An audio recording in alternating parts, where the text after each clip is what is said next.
Agora falaremos sobre a abordagem construtivista de Piaget. Piaget sustenta que as crianças vêm a conhecer o mundo atuando nele. Em sua opinião, as crianças buscam ativamente assimilar suas experiências para se adequarem a seus esquemas de ação existentes, as formas em que seu conhecimento está atualmente estruturado. Na medida em que suas experiências não se ajustam aos sistemas existentes, elas devem acomodar esses esquemas, modificando-os para se ajustarem às realidades ambientais que encontram. Segundo Piaget, o período sensório-motor é dividido em 6 subestágios, e neles o bebê vai coordenando percepções sensoriais e comportamentos motores simples a fim de conhecer o mundo que o cerca. Em seu desenvolvimento, o bebê vai adquirindo, dentre outros, a capacidade de perceber a permanência do objeto, desenvolve reações circulares e inicia suas representações simbólicas, reconhecem o mundo externo e o exploram deliberadamente. Analisaremos agora os aspectos do desenvolvimento social e de personalidade. Acredito que você já tenha observado como o temperamento, os traços de personalidade se apresentam desde muito cedo em nossas relações. Neste momento, paramos para analisar um aspecto muito importante para entendermos como o desenvolvimento social que irá marcando e sendo marcado pela personalidade, sendo entendida como a maneira, a posição usada por crianças e adultos para se relacionar com as pessoas e os objetos que compõem o mundo que o cerca, e assim vão marcando a constituição psíquica de cada ser, o que entendemos como a subjetividade humana. Então, passaremos a ver inicialmente o desenvolvimento das primeiras relações vividas pelo bebê, o desenvolvimento dos vínculos afetivos das crianças com os cuidadores e analisar os variados fatores que interferem no estabelecimento dos laços afetivos. Importante também nos atermos, mesmo que de forma breve, às primeiras relações com os iguais, ao papel dos educadores no desenvolvimento precoce das competências sociais infantis. Parece haver um padrão de normalidade nos seres humanos no que se refere às emoções, todos apresentando emoções básicas, como tristeza, alegria, medo, raiva, rancor, amor, sentimentos esses que motivam nossos comportamentos. Contudo, as diferenças individuais vão constituir o fator preponderante na regulação, na intensidade e mesmo na expressão desses sentimentos, onde a cognição exerce uma ação importante na organização de nossa personalidade. O choro é o modo mais eficaz de comunicação dos bebês e crianças menores. Já o sorriso estabelece confiança e afeto entre o bebê e seu cuidador. Um outro vínculo emocional importante quando analisamos a primeira infância é o apego. E qual é a definição para apego? Vínculo afetivo que a criança estabelece com uma ou várias pessoas do sistema familiar. A evolução do apego segue uma sequência típica, em que cabe destacar 4 fases fundamentais. A primeira ocupa o primeiro trimestre de vida. A segunda, o segundo. A terceira ocorre durante o segundo semestre e a quarta a partir do primeiro ano. Quando a criança nasce, manifesta preferência pelos membros da própria espécie, sem estabelecer grandes diferenças entre aqueles que interagem com ela. Aos poucos, vai aparecendo no bebê uma preferência pela interação com aqueles que cuidam dele, mas sem repelir os desconhecidos. Logo em seguida, é formado o que os autores do desenvolvimento chamam de sistemas relacionais de apego e de medo de estranhos. A preferência pelas figuras de apego é clara e a separação dessas figuras costuma provocar reações de protesto e ansiedade, e, obviamente, o reencontro traz alegria e tranquilidade. Assim, os sistemas de apego estão claramente formados. A partir do primeiro ano de vida, uma vez estabelecido o vínculo de apego, a criança vai conquistando certo grau de independência, muito em função das aquisições motoras, verbais e intelectuais. Gradativamente, os ganhos e as perdas que a criança já é capaz de perceber ativam seu sistema de apego e a forma como ele foi construído, se seguro ou inseguro, sempre vão estar se apresentando.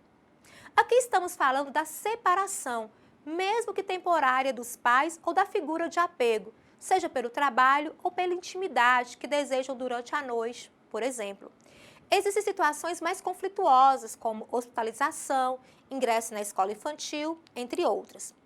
O nascimento de irmãos neste período também vai exigir bases sólidas de apego seguro, no qual a criança tem segurança de ser amada, do seu lugar, e as angústias serão amenizadas pela segurança vivenciada anteriormente.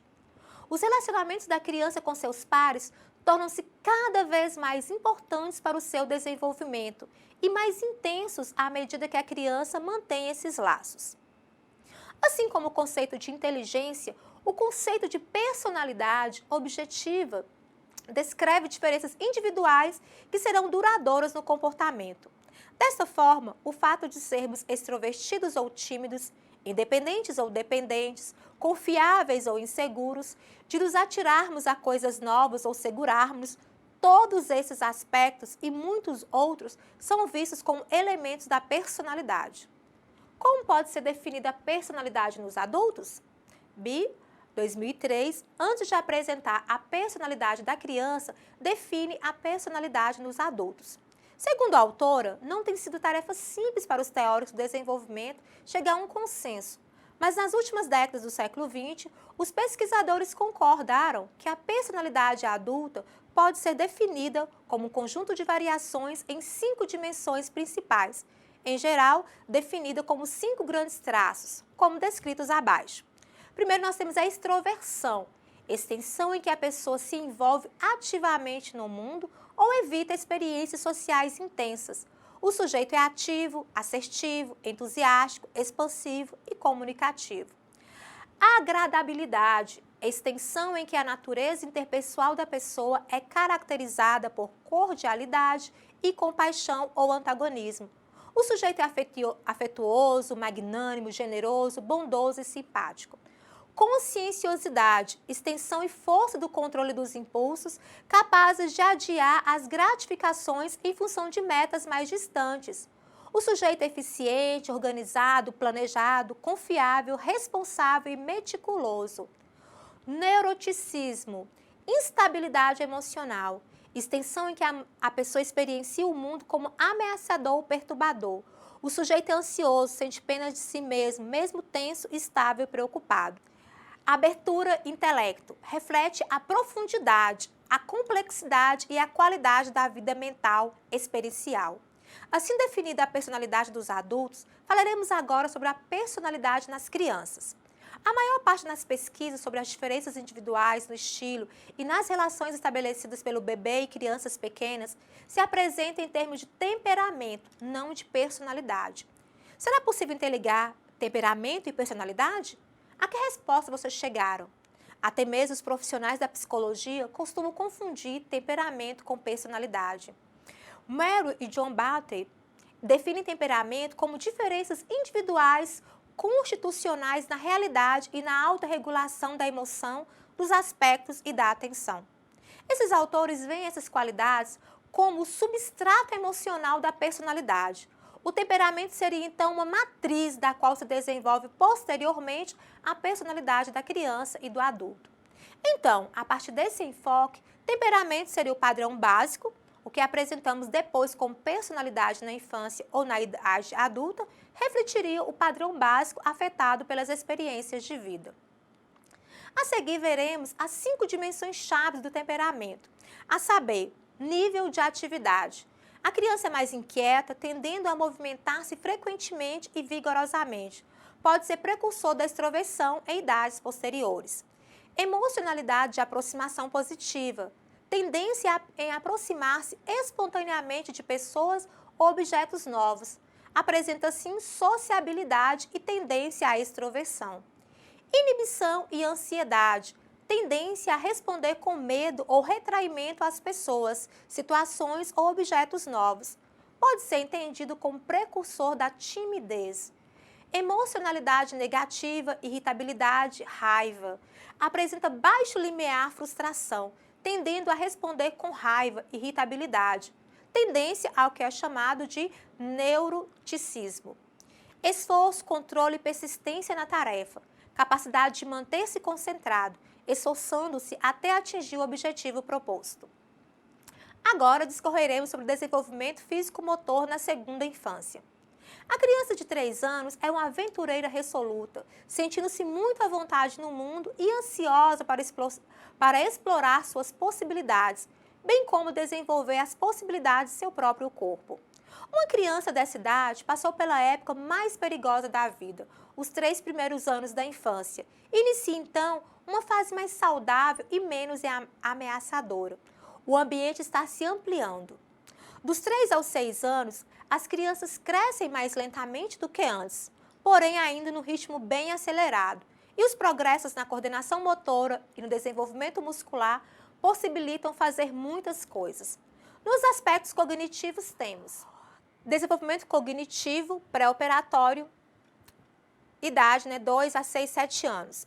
As crianças pequenas podem representar a realidade para si mesmas através do uso dos símbolos, incluindo imagens mentais, palavras e gestos. Os objetos e os eventos não têm mais que estar presentes para serem considerados, mas as crianças frequentemente falham em distinguir seu ponto de vista de outros, em perceber facilmente as aparências superficiais e frequentemente ficam confusas com as relações causais. Essa fase é marcada por centralização, a tendência de se concentrar no aspecto mais saliente de qualquer coisa sobre a qual se esteja tentando pensar.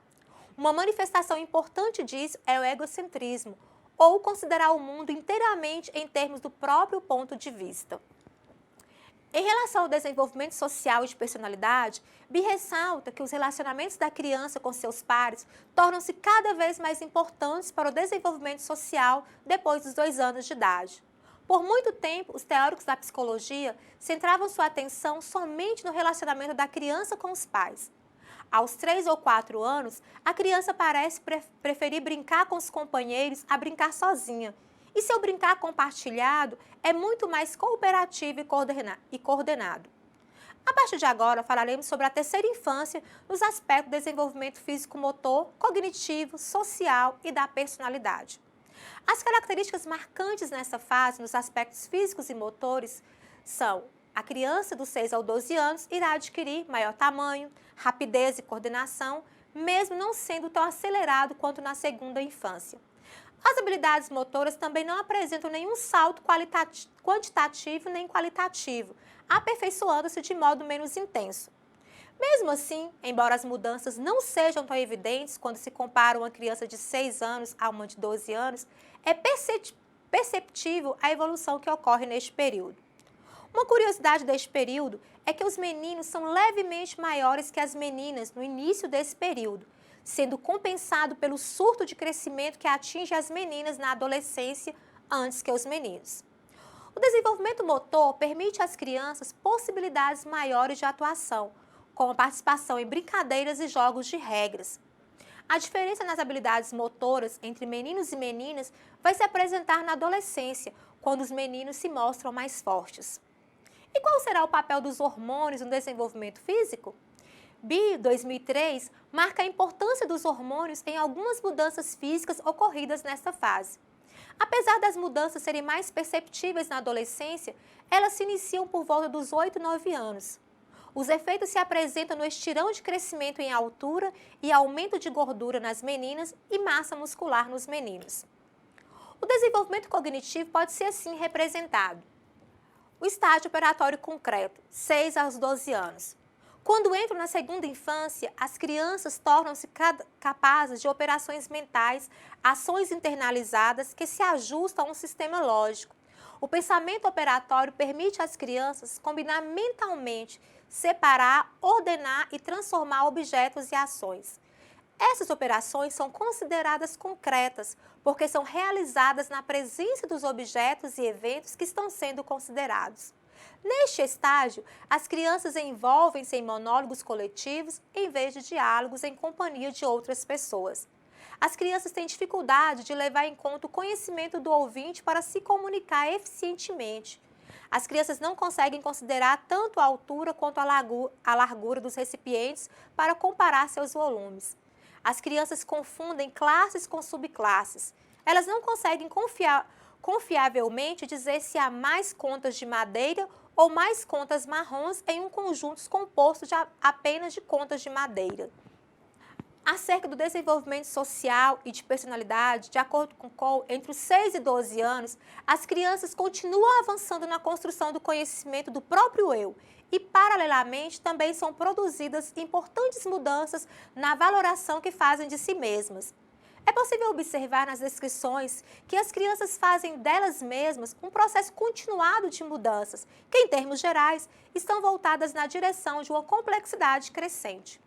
Importante ressaltar que as referidas mudanças, o alcance social que a criança gradativamente vai alcançando, não é mágica, e sim resultado de todos os aspectos do desenvolvimento que estão interligados, sustentados, abrindo caminho para novas aquisições. Vale ressaltar a importância da cognição em todos os processos.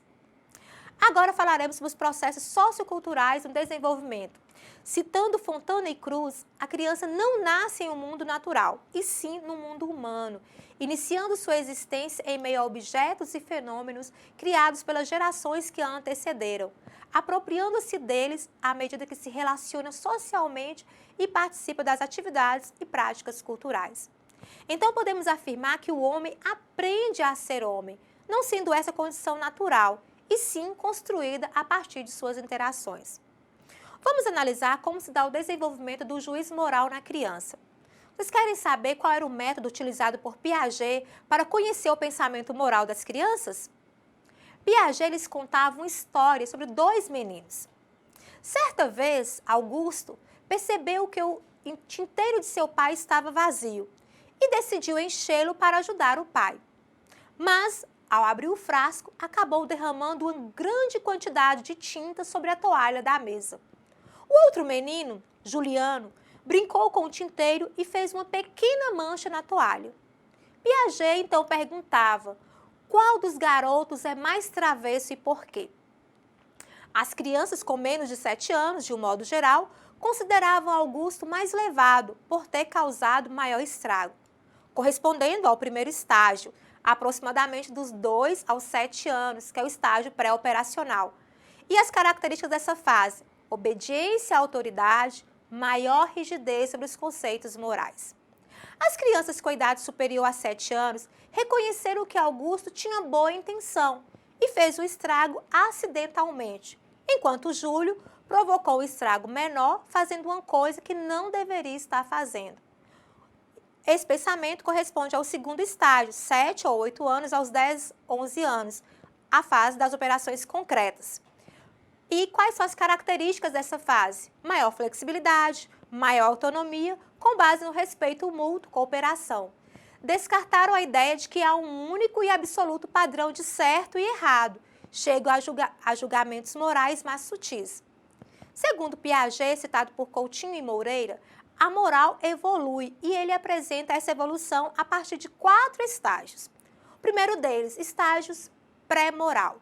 Nesse estágio, as ordens e as proibições são simplesmente obedecidas pela criança, sendo esta ainda incapaz de julgar suas ações e as alheias, desconhecendo em grande parte suas intenções e consequências.